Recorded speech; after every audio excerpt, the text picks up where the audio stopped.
केंद्र सरकार ने जातिगत जनगणना को लेकर बड़ा कदम उठाया है। नरेंद्र मोदी सरकार ने ऐलान किया है कि अब देश में होने वाली अगली जनगणना के साथ ही जातिगत जनगणना भी कराई जाएगी।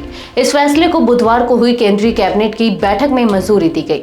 सरकार के इस कदम को राजनीतिक, सामाजिक और आर्थिक दृष्टि से बेहद अहम माना जा रहा है, क्योंकि इससे देश की सामाजिक संरचना को लेकर एक विस्तृत और पारदर्शी जानकारी सामने आ सकेगी।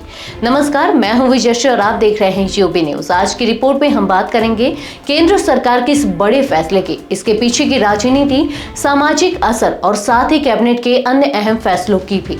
केंद्रीय मंत्री अश्विनी वैष्णव ने जानकारी देते हुए कहा कि राजनीतिक मामलों की कैबिनेट समिति ने फैसला किया है कि आगामी जनगणना में जाति आधारित आंकड़े भी इकट्ठा किए जाएंगे।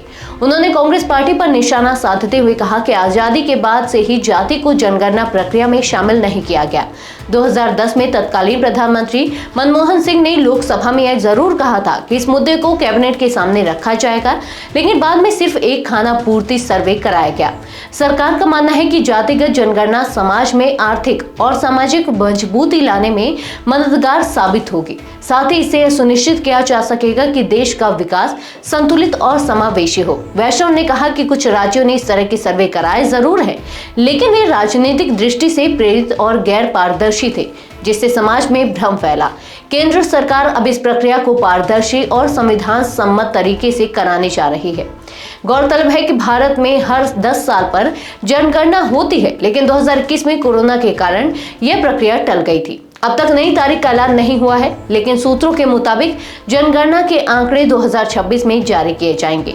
इससे अब जनगणना का चक्र भी बदल सकता है। पिछली बार 2011 में जनगणना हुई थी, जिसमें भारत की जनसंख्या 121 करोड़, लिंगानुपात 940 और साक्षरता दर 74.04% रही थी। विपक्षी दल लंबे समय से ओबीसी की कुल संख्या जानने के लिए जातिगत जनगणना की मांग कर रहे थे। अब सरकार की इस फैसले से इस दिशा में बड़ी पहल मानी जा रही है। इसी कैबिनेट बैठक में केंद्र ने असम मेघालय को जोड़ने वाले 166 किलोमीटर के हाईवे प्रोजेक्ट को भी मंजूरी दी, जिसके लिए 22,000 करोड़ से ज्यादा का बजट तय किया गया है। इसके अलावा गन्ना किसानों को राहत देते हुए सरकार ने गन्ने का FRP बढ़ाकर 355 रुपए प्रति क्विंटल कर दिया है।